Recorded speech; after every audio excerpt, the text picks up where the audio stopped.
specific reason. توسيع النصوص في نطاقها, right? And so this idea of grief is something that I have been contemplating as a student of history, is that we carry so much over the past 200 years. You know, one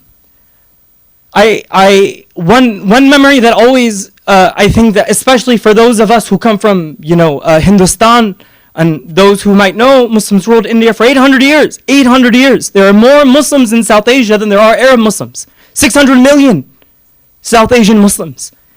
The last Muslim king of India, Bahadur Shah Zafar.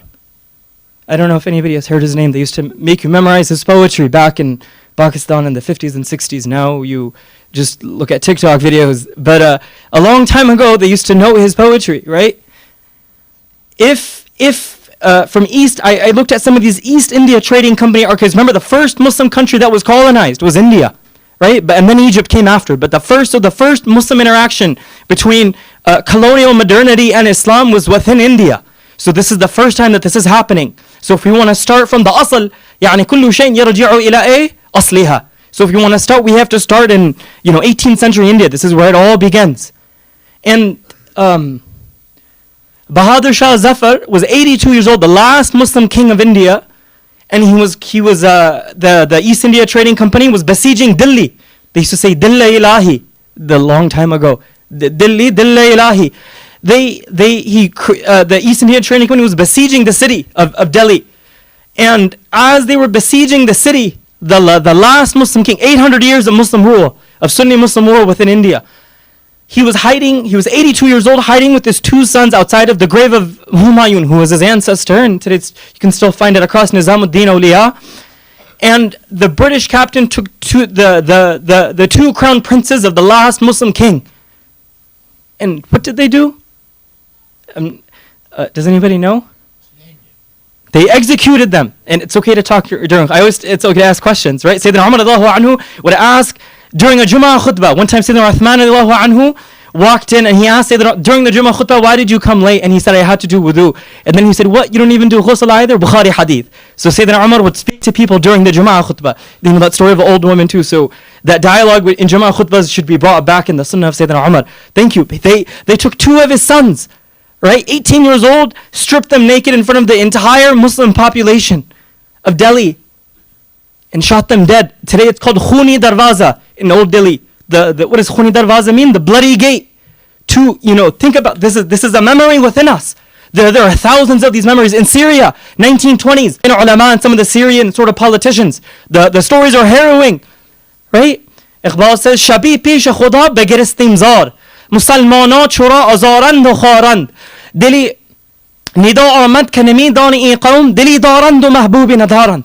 He says that Iqbal says, the great poet of India, Muhammad Iqbal, that one night I was weeping before Allah subhanahu wa ta'ala. Why is it only Muslims who are punished and reviled in this world? Halanki Allah said, وَعَدَ اللَّهُ الَّذِينَ آمَنُوا مِنْكُمْ وَعَمِلُوا الصَّالِحَاتِ لَا يَسْتَخْلِفَنَّكُمْ فِي الْأَرْضِ كَمَا اسْتَخْلَفَ الَّذِينَ مِنْ قَبْلِهِمْ. Right, Surah Nur, on the 12th page. So Iqbal says, نِدَاءَ مَدْ كَنَمِي دَانِئِ قَوْمٍ. Iqbal says that a voice came from them saying that, oh Iqbal, you don't know aajkal ke Musalman, you don't know today's Muslims. Dili daran do mahbubi nadaran. They have a heart, but they've lost their beloved, alayhi salatu wassalam. Right? And this idea of how do we ensure that we tackle our grief? How do we address our grief? What does the Quran say about grief? And I take you to the story of Sayyidina Yaqub and Sayyidina Yusuf alayhim as-salam.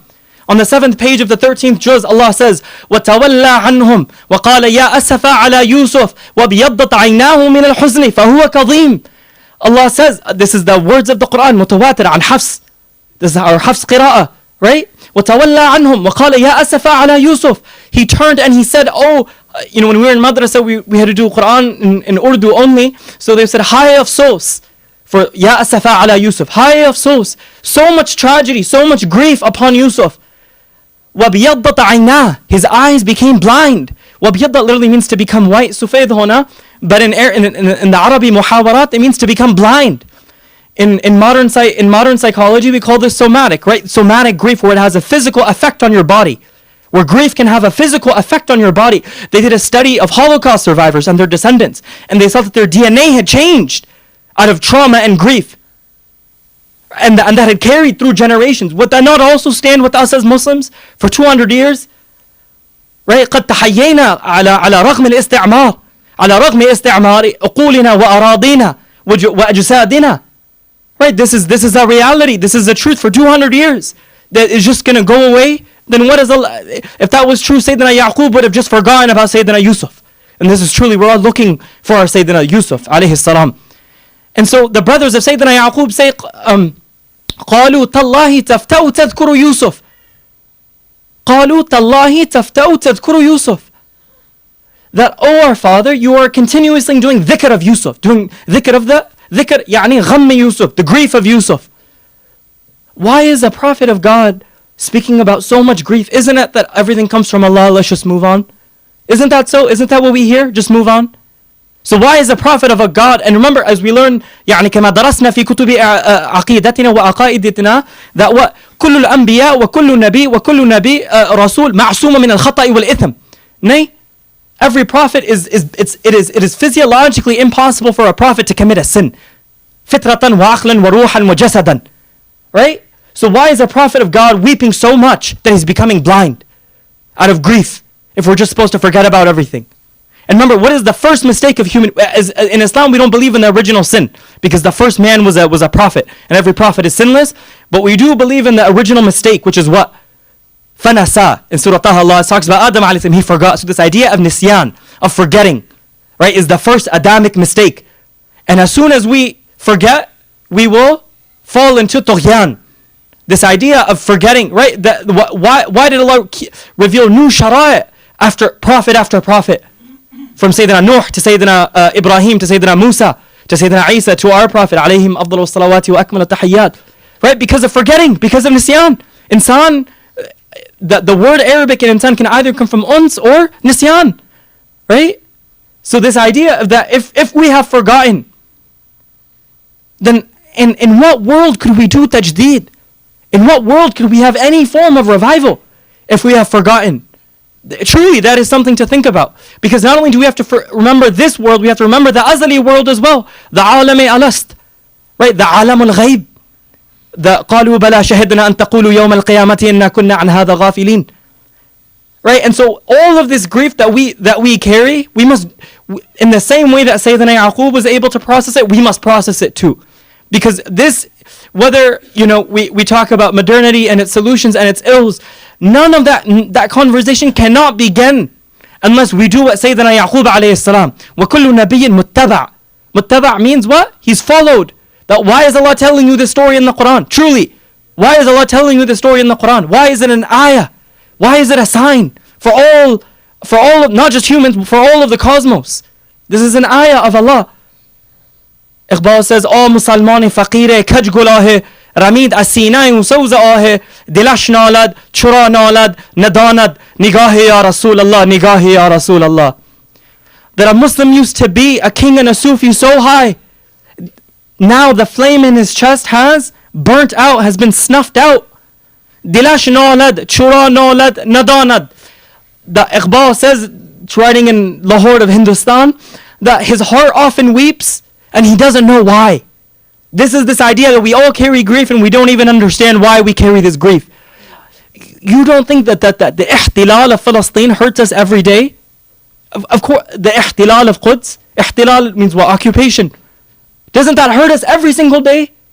The ihtilal of Kashmir, doesn't that, the impending genocide of Muslims in India, the lost memory of the genocide of Muslims in Spain, doesn't that hurt us?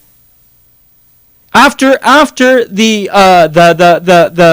Muslim rebellion in India in 1857 and they executed the crown princes, what did the British do? They took all of the ulama who were complicit in legitimating rebellion against the British, took them to the mounts, and this is written not in Muslim archives, in East India Trading Company archives. They took the ulama and the Hanafi muftis of Delhi and Lucknow and put them on mounts of cannons and launched them.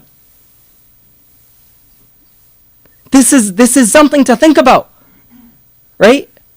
So if this is our history of so much, then how do we carry it like Sayyidina Yaqub carried it? Imam Fakhruddin al-Razi, the great mutakallim, mufassir, muhaddith, mujaddid, in his Tafsir al-Kabir, Mafatih al-Ghayb said what? That Sayyidina Yaqub alayhi salam did not see Sayyidina Yusuf for 80 years. 80 sana. फिर उसके बाद उसकी बीनाई वापस आ गई. After that, his eyesight came back. Right? And so this idea, if we want our eyesight, our basar, Allah says, what? ارتد بصيرة. In Surah Yusuf, ارتد بصيرة. يعني رجع to be basirs in this world, to be people who can see. Let us process that grief. And any Muslim kid who lives in today's world and does not read Iqbal, I think will always sort of not know how to deal with himself. Not going to put all of the ilm in one qawm. That's not how Allah does it. وَتِلْكَ الْأَيَّامُ نُدَاوِلُهَا بَيْنَ النَّاسِ. So one of the hikmah or the wisdoms of Allah is to make sure that these aqwam do ta'aruf of each other by spreading out the brilliance of the ummah. And so grieve after you. We will grieve after your bifiraq, with your separation. Firaq-i gham, Firaq-i sham, we used to say in Lucknow and Hind. Right? This idea of that the Prophet was grieving. Allah says in the Quran, وَلَا تَحْزَنَ عَلَيْهِمْ بَاخِعٌ نَفْسَكَ. Doesn't Allah say, فَلَعَلَّكَ بَاخِعٌ نَفْسَكَ أَلَّا يَكُونُوا مُؤْمِنِينَ. بَاخِعٌ بِمَعْنَى إيه؟ مُهْلِكُ نَفْسِهِ. Perhaps, O Prophet, you will destroy yourself out of grief. This is the words in the Quran. فَلَعَلَّكَ بَاخِعٌ نَفْسَكَ أَلَّا يَكُونُوا مُؤْمِنِينَ. So if we carry this grief, if the Prophet was carrying grief, why would you and I not carry grief? And so I ask that in these 200 years of memory of grief, that let us carry it. Right? Because if you and I cannot carry it and process it, then for another 100 years we will suffer. 100 years ago, many Muslims thought in India, in Syria, in Algeria, in Morocco, that in the next 100 years we're going to be so much better. But it wasn't. In the 1920s, you can read Muhammad Iqbal's, Chaudhry Rahmat Ali, all of their handwritings. They truly thought it would be a much better 100 years for the Muslim Ummah. And we have seen how it has turned out for the past 100 years. Iqbal says, Musalman fawqa ma